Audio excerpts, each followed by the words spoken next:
All right.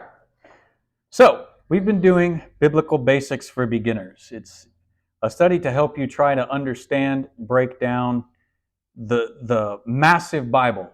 Can anybody take a guess how many verses are in the Bible? Just ballpark it. What do you got? A little too high, but not by much. Still a little too high. A little too low. So you're between 29 and 31,102 verses. So the way that I'm going to teach you to read the Bible step by step is to learn to read a story as good as possible, which is why on Wednesday nights, not this Wednesday because it's the Awana Derby, but starting in April and May, we're going to break down stories like Pinocchio, Peter Pan in April, 2 weeks on each of those. And then we're going to try and work on either The Lion King and Beauty and the Beast, maybe Sleeping Beauty. If I can teach you to read a story, I can teach you to read biblical text. Is next week the last week of This is the last Sunday of March. Friday is the last day of March, to answer your question. So I gave you 2 weeks of introduction. We talked about kind of the Bible and what it is, a little bit about where it came from, a little bit about the statistics in it to overwhelm you, and we talked about breaking it down and making it small. Today we're actually going to jump in to the first chunk of text. We'll see how far we get. I want to try and get at least through days 3 of creation. And the goal here is we're going to look at Genesis 1 and Genesis 2. Then we're going to stop looking at text for a week or two, and we're going to break down a little bit of more clarity. What is a story on Sunday morning? We'll deal with some of it on Wednesday, but I want a video record of it for the online audience on YouTube. What is a story? What is an archetype? What is a character arc? What is plot? What, all of this stuff, and then go back and start plugging it into the text of creation that we'll have already looked at, and then start looking at Genesis 3 on with those things in our minds. Today, this text, we're talking about Genesis 1, the creation story, and a little bit into Genesis 2. And I've labeled this primordial chaos transformed into a cosmic temple, because the ancients think of the world very differently than we do. And they conceptualize the world very differently than we do.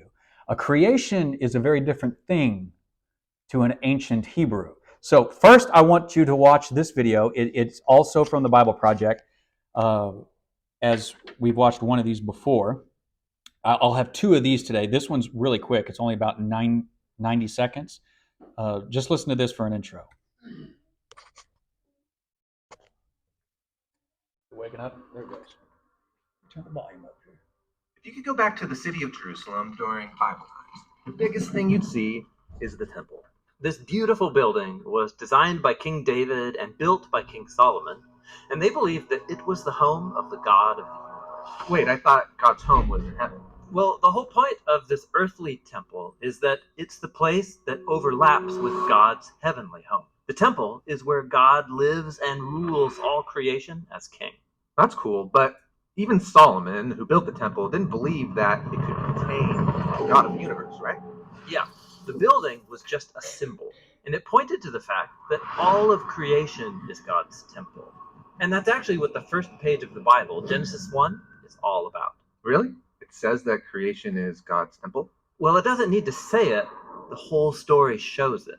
In Genesis 1, God creates an ordered world out of a dark wasteland by speaking in a series of 7 days. Then on the 7th day, God's presence fills creation as he takes up his rest and rule.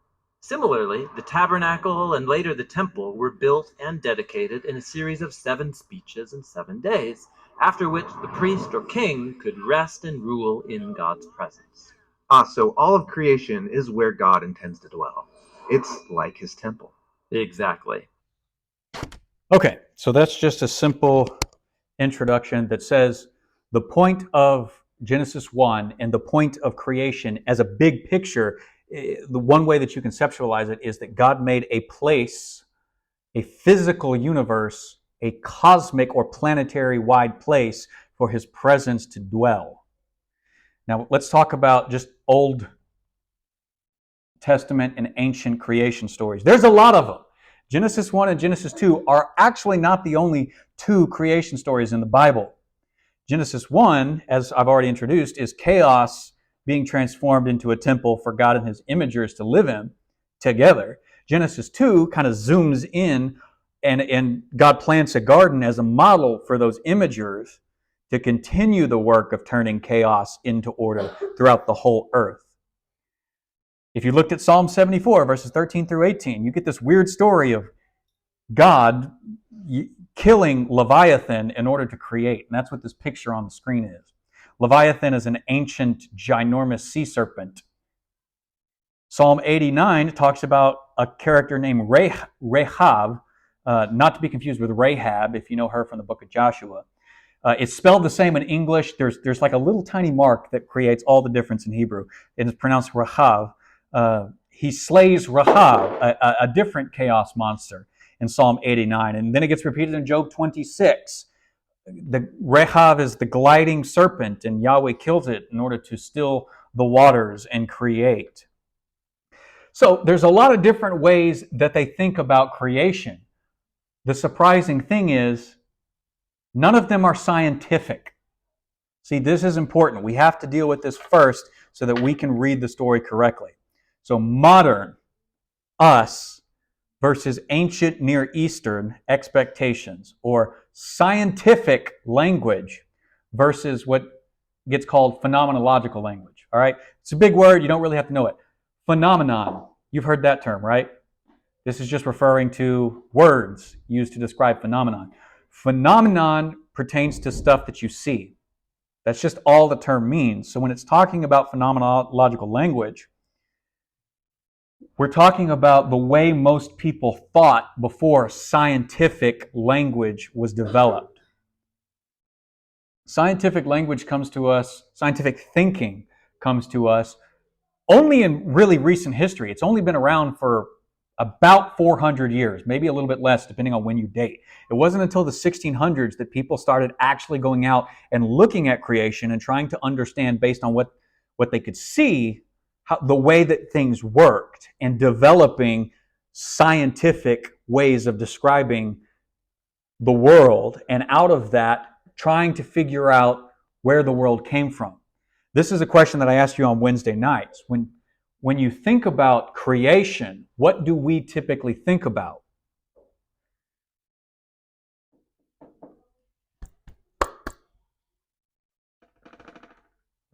We kind of think about the physical matter. That's not what they were considering a creation in the ancient world.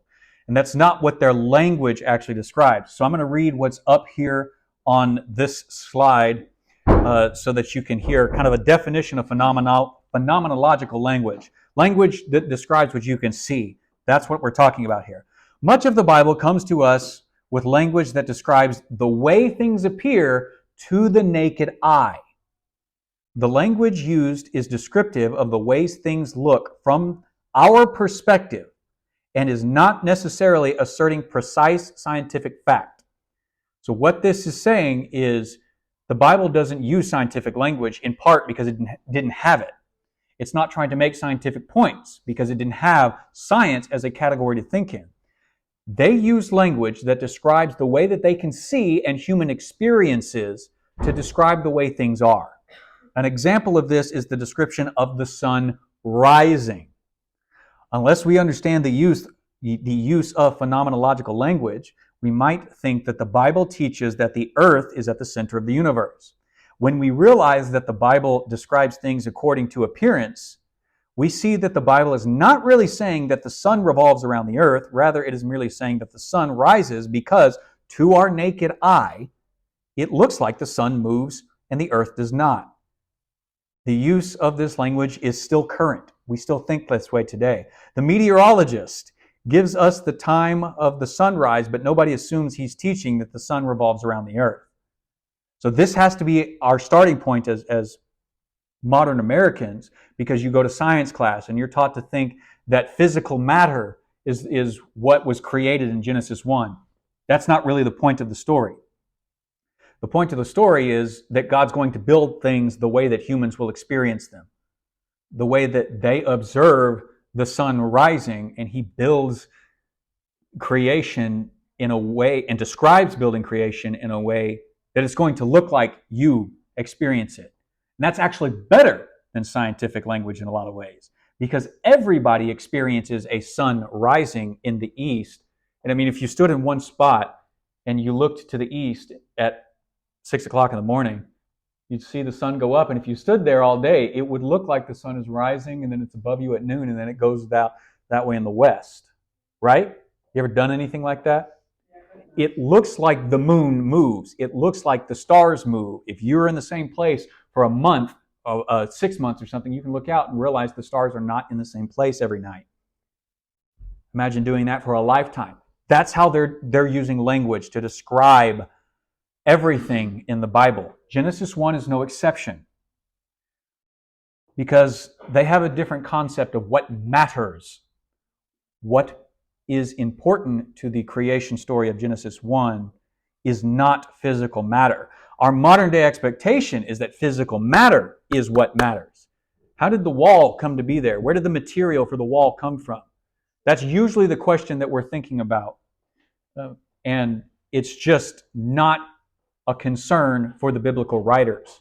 Nobody in the ancient world thought of creation as something that was about where the physical material came from. Because we're scientific, we might think of the cells in our bodies. We might think of the atoms that make up the walls. They don't know any of that.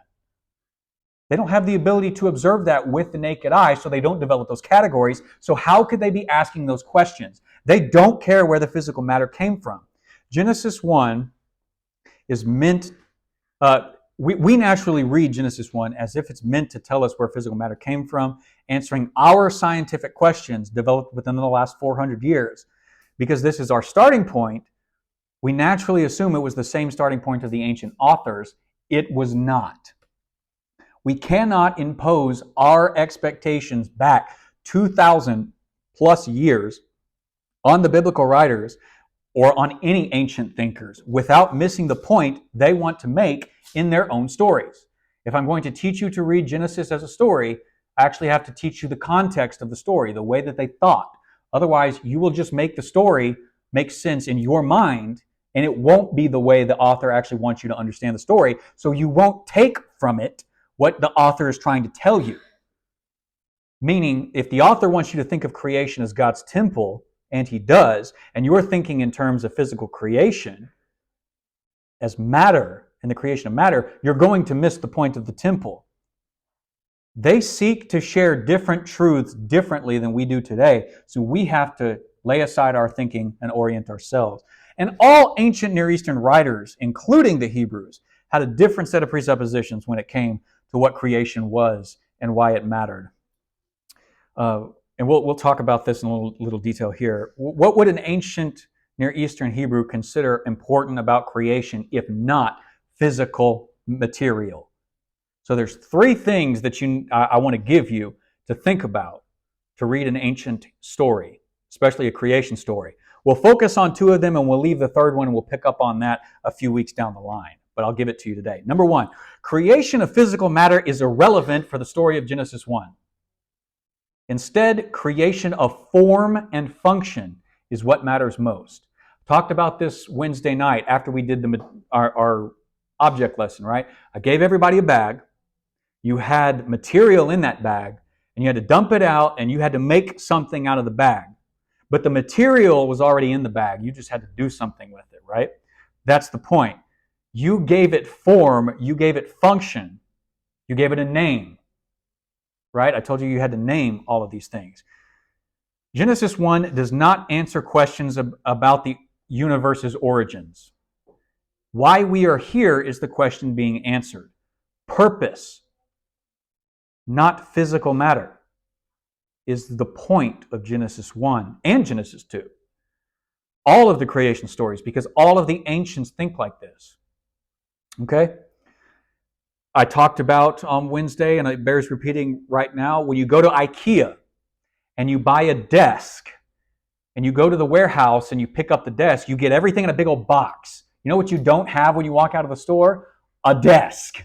You have the pieces of a desk, but you have to go home and you have to give the material form and function. You have to form it so that you get the function of a desk, of a chair, of a table, of a lampstand. So if someone asks you if you made the desk, then you actually. True, but you don't, right. If somebody says, I built this desk, I made this desk, do they assume that you went out and created brand new material out of nothing? And right, they don't assume that of God either in Genesis 1. Right. Right. So we tend to think in terms of the law of what is it? Matter. I forget the title of it. It'll come to me in a second. Matter cannot be created or destroyed. It can only change forms. No, that's not what it's called, but it might come to me. We'll see. Matter cannot be created or destroyed. It can only change forms. That's the scientific law that you learn in schools.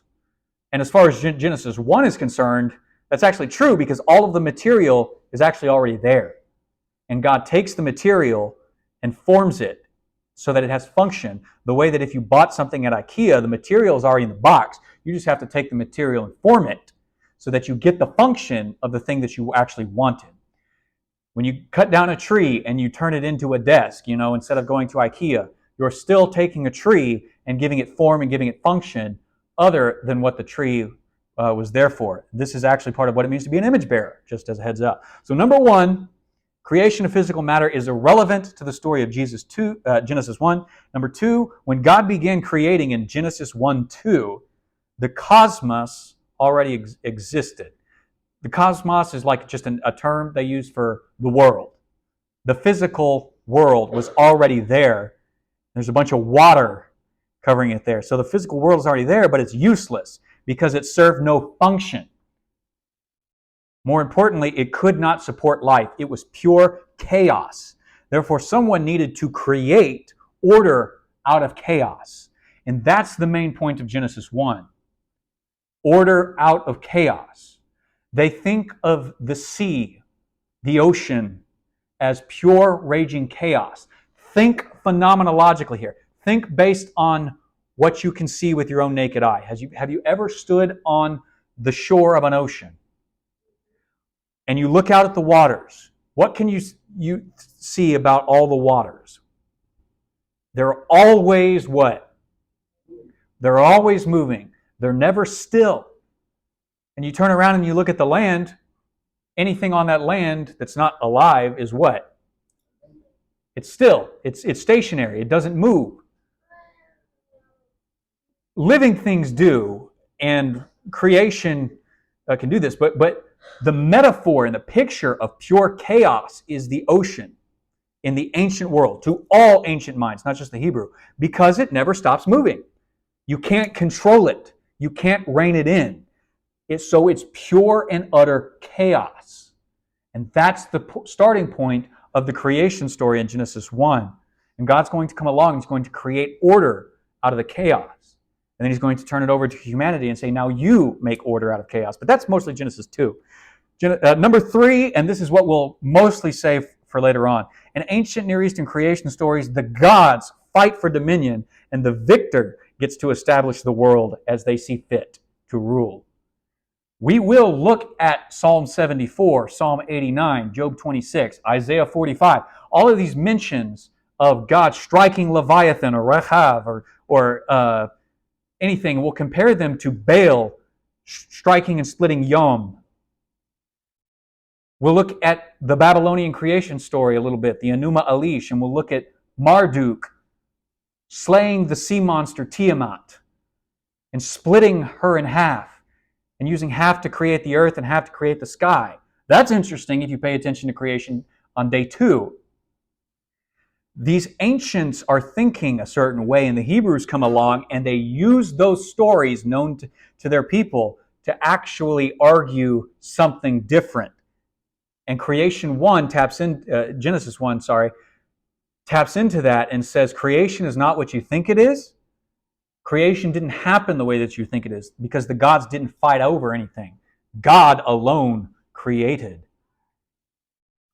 Genesis is written by ancient Near Eastern Hebrews. This means the story of God's creation in Genesis 1 must be read from the perspective of an ancient Near Eastern Hebrew. If you don't know what that is, you don't know how to read the text. The Hebrews would share commonalities with their ancient neighbors in the view of the world. So Numbers 1 and 2 on that previous slide are shared with all ancient Near Eastern creation stories. Babylon, Ugaritic, Egyptian, it doesn't matter. They all share some commonalities. They all think of creation not in terms of physical matter, but in terms of form and function. And number two, they all think of creation as in terms of order out of chaos, but they don't all think in terms of the gods fighting. The Hebrews have a vastly different perspective when it comes to this number three thing. We'll explore that later. So now I want us to watch this video. This one's about 7 minutes long. I'm going to try something for the sake of the recording, and I'm going to try and clip the microphone to this back here and see how well it picks up. I will have a link below in the video on YouTube to the video if you want to go on the Bible Project and watch it here in case this audio doesn't work out right. But I'm going to give this a shot. Okay. Give that a second.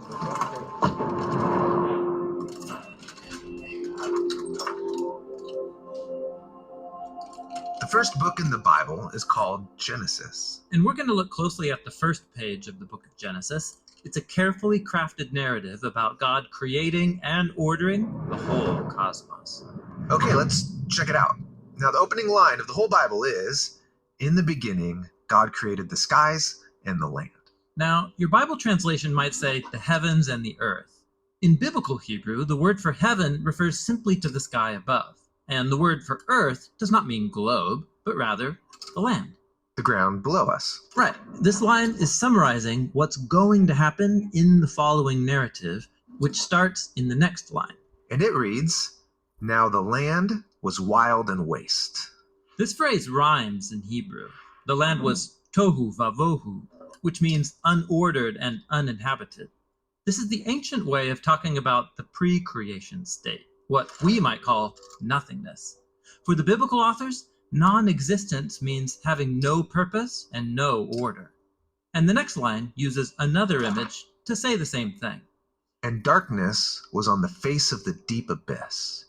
What's the deep abyss? Yeah, it's a dark, chaotic ocean. It's another common way the ancients described the non-reality that preceded creation. Now, here's where things start to get interesting, because in the midst of those dark waters, God is present. And the Spirit of God was hovering over the face of the waters. The Hebrew word for God's Spirit is ruach, which can refer to wind or breath or God's invisible presence. So you can't see it, but God is present in the darkness, ready to bring order so that life can flourish. Yes, and this ordering happens in a series of 6 days. Each day begins with the phrase, "And God said," and then ends with the phrase, "And there was evening and morning." Yeah, every day addresses those problems introduced in verse 2, that there's no order and no inhabitants. So on days 1 through 3, God splits apart that unordered darkness into 3 ordered realms. Then, on days 4 through 6, God fills the uninhabited wasteland with creatures. Interesting. Let's see how that works. Okay, so the first realm of order begins with light on day 1. Ah, yes. Let there be light. This is God's own glorious light that fills and contains the darkness as he separates day from night. God's establishing the order of time. Okay, and then on day 2, let there be a vault between the waters to separate water from water. What's the vault? In the ancient culture of the biblical authors, the sky was perceived as a solid dome that holds back waters. God's depicted here as splitting the chaos waters in half, above and below, which creates the realms of the sky and the seas. And then on day 3, let the waters under the sky be gathered into one place and let dry ground appear. God is establishing the realm of the land, and it emerges out of the chaotic waters. And then there's a bonus creative act on day 3. God invites plants and fruit trees with seed to emerge out of the land. Okay, so we've got the realms of time, the realm of the sky and the seas, and the land. And they all have order. Right. Now, it's time to go back and fill these realms of days 1 through 3 with inhabitants. This is what happens on days 4 through 6. So in day 4, let there be lights in the vaults of the sky. God installs these lights, the sun, moon, and stars, as signs and symbols that reflect God's own light. He gives them his own royal power to separate day and night. Then on day 5, let the waters swarm with living creatures, and let birds fly above the land. Yeah, these are the creatures that live in the waters below, and those that fly near the waters above. Then finally on day 6, let the land produce living creatures. They emerge up out of the ground to live on the land. And then, matching that bonus act of creation on day 3, God makes a special land creature, human, or in Hebrew, Adam. Then God provides all of those plants from day 3 as abundant food. Now, over and over, God says what he created was good. But then, after making humans, God says that it is very good. Yes, humanity is the climax of days 1 through 6, and their importance is explained in the first poem in the Bible. So God created humanity in his own image. In the image of God, he created them. Male and female, he created them. So humans come up from the ground like the other land creatures, but they're also more. They're God's image, which means that together, men and women embody and represent the Creator within his creation. God blessed them and said, "Be fruitful and increase in number, fill the earth and subdue it, ruling over the creatures." This is the purpose of being God's image, to oversee creation as God's partners and representatives in the world. Very cool. Now, after the 6 days, we get a concluding line that links back to the key words of the opening line. And so were completed the skies and the land and all their inhabitants. Except there's one more day. It stands outside the pattern of days 1 through 6. It's the big climax. And God completed on the 7th day the work which he had done. And he rested on the 7th day from all the work which he had done. And God blessed the 7th day and set it apart as holy. So God rests on the 7th day. This is a standard biblical image where God, after ordering the cosmos, comes to rest and dwell in his sacred space. It's like the whole world is a holy temple where God lives with his people. Now that phrase, "there was evening and morning," it doesn't appear on day 7. That's right. The 7th day has no end. That's because Genesis 1 is describing God's ideal vision for the whole cosmos. A place where God lives with his partners to rule the world in harmony forever. Yes, the 7th day is the goal of creation. It's actually so important that the author of Genesis 1 has woven the number 7 into every part of the story. There are 7 days of creation, 7 announcements that creation is good. There are 7 Hebrew words in the opening verse, and then 2 times 7 Hebrew words in verse 2. And then the statement about the 7th day has 3 lines of 7 words. Wow. So the first page in the Bible is doing way more than just telling us how the world was made. Right. Genesis 1 has been designed to show us that God's purpose is to share creation with his images, so they can rest and rule it with him forever. And that purpose is what the rest of the biblical drama is all about. All right. I hope that was helpful. Visual aids and another person talking in another person's perspective is always very helpful, I think, in most learning. So what I want to do is I want to jump in and see if we can't get through the first 3 days of creation, a little bit of detail here, by reading the scripture up to that point. And then next week, we'll probably start with day 4 if we can. All right? So, in the beginning, the universe was created. This made a lot of people very angry and was widely regarded as a bad move. Oh, sorry. That's from Hitchhiker's Guide to the Galaxy. That's something different. Okay, let's talk about God in the primordial chaos. The first 2 verses of the Bible. So, hey, look. In the beginning, God created the heavens and the earth. Now the earth was formless and empty, and darkness was over the surface of the deep, and the Spirit of God was hovering over the waters. Guess what? You just read 2 verses. Now you've only got 31,100 verses left to read.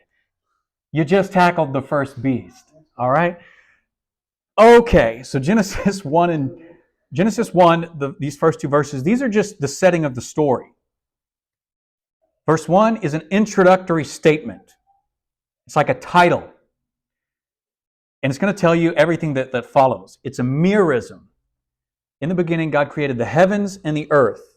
A merism is a literary device that uses two extremes to emphasize everything in between. To tell you everything in between the heavens and the earth. Everything above and everything below, God created. You have merisms in your life all the time, and you don't know it if you don't know the term. From east to west, from sea to shining sea. What are we talking about? Everything between what? No, not quite. If I say from sea to shining sea, I'm taking a phrase out of a song talking about what land? You guys not know the song? From sea to shining sea is a way of describing from the east coast of America to the west coast of America. From New York to California.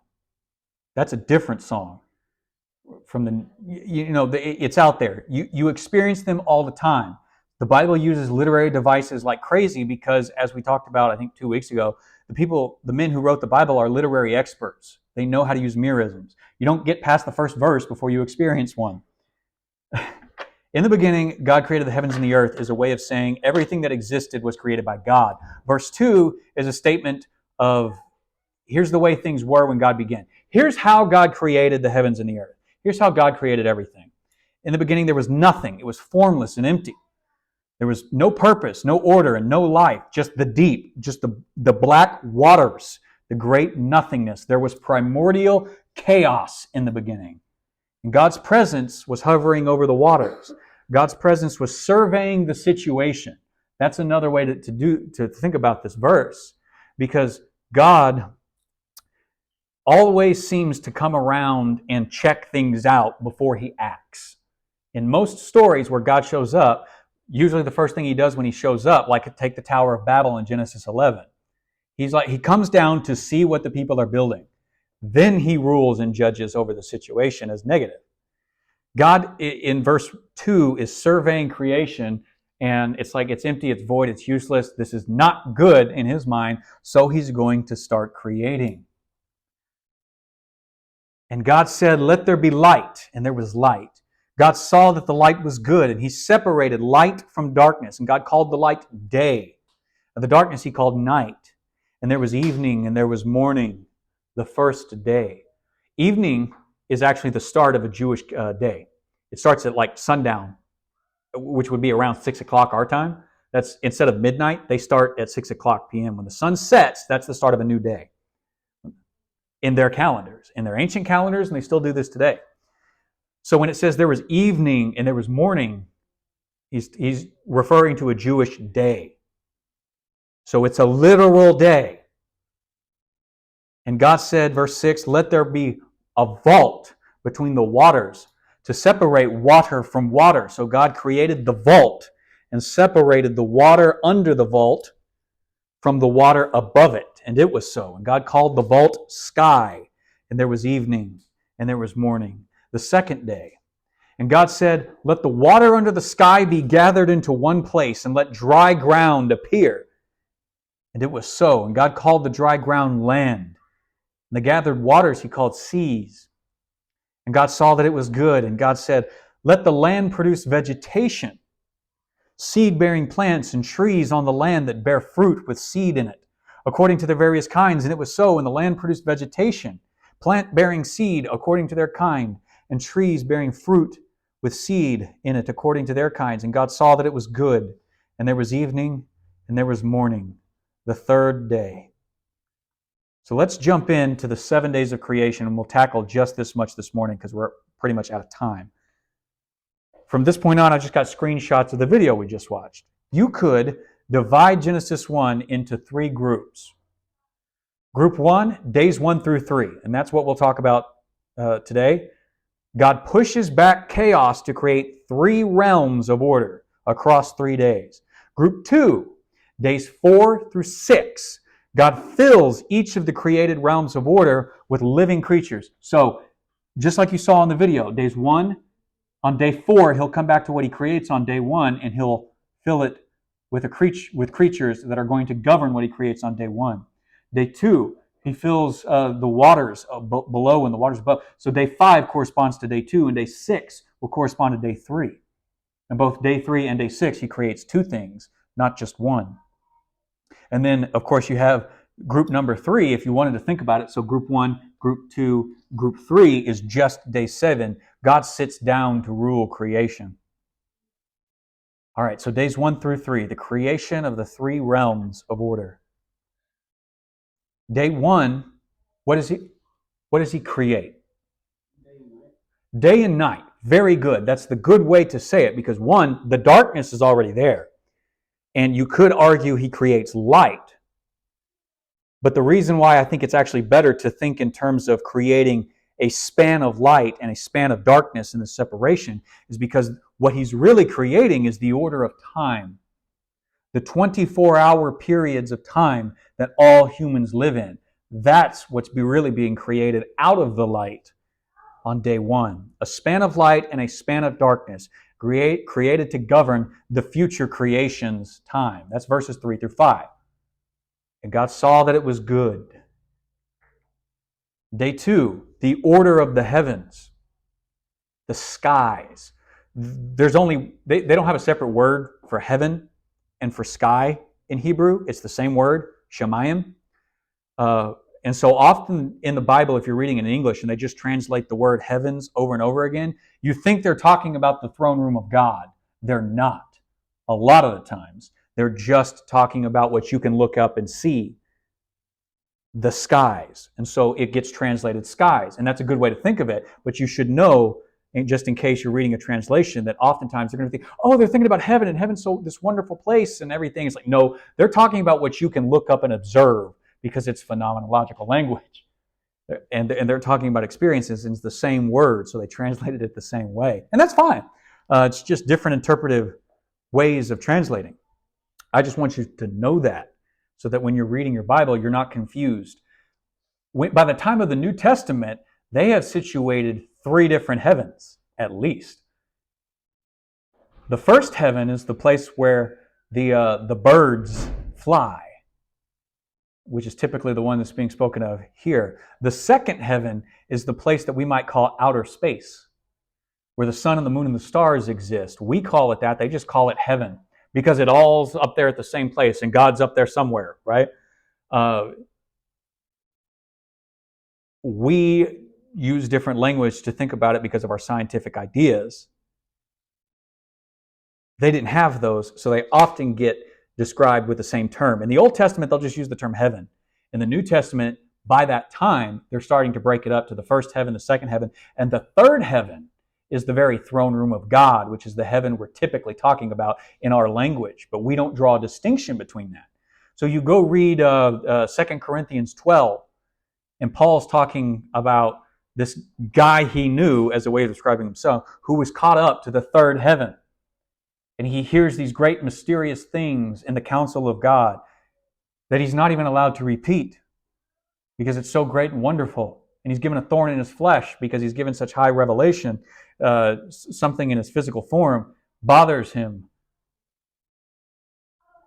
as a result of receiving such high revelation. So that language exists, but you won't find it there in Genesis 1. But on the second day of creation, the order of the heavens is the skies are what's typically thought of as created because the waters are already there. And keep in mind what they mentioned in the video. The ancients thought of the world as a big flat disk. Okay, they didn't think of the world as a globe. It was a big flat disk.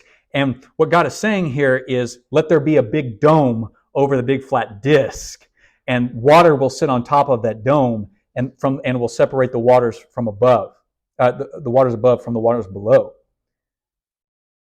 That's literally what they're thinking. So you have to be careful when you talk about literal interpretation, because that's not the way things actually are, but that's the way they perceive it, because they can't go up there and check for themselves. But water comes down from there, so something's holding up that water. What's holding it up? Well, the sky must be solid. The vault, from the New Living Translation that I read, the vault is the solid dome, and then God can open up the dome and let the water come in. When we get to Noah and the flood, That's the language being described there, that God opened the heavens and let water rain down for 40 days and nights. When Jesus is baptized and says heaven opened, the skies were ripped apart. It's God opening up the vault in their minds and sending something down. In that case, it's the Holy Spirit to anoint Jesus for his messianic mission. And then finally, day 3 that we'll stop with today, the order of the earth, the land. It's the same word in Hebrew, eretz. Land, earth, it's the same thing. Ground, it'll get translated this way. So 3 realms: time, sky or heavens, and land. That's the first half of Genesis 1. The land is created to serve as the place where the future creation beings are going to go, verses 9 through 13. And then the second thing that gets created on day 3 is the vegetation and the plants. The trees, the bushes, the fruit that grows on the trees, all of this also comes up on day 3 because it's part of the land. But they're not living creatures. And when we get into days 4 through 6 next week, we'll talk about the living creatures. So next week, we'll review this, and then we'll try and talk about days 4 through 6 and then day 7 as well. Any questions? So when you read the story, you're not reading for scientific language. You're not reading for your expectations. Let it go. Go let science tell you about scientific things. God in the Bible is not created with that. Next week we'll talk about what did God actually want out of creation.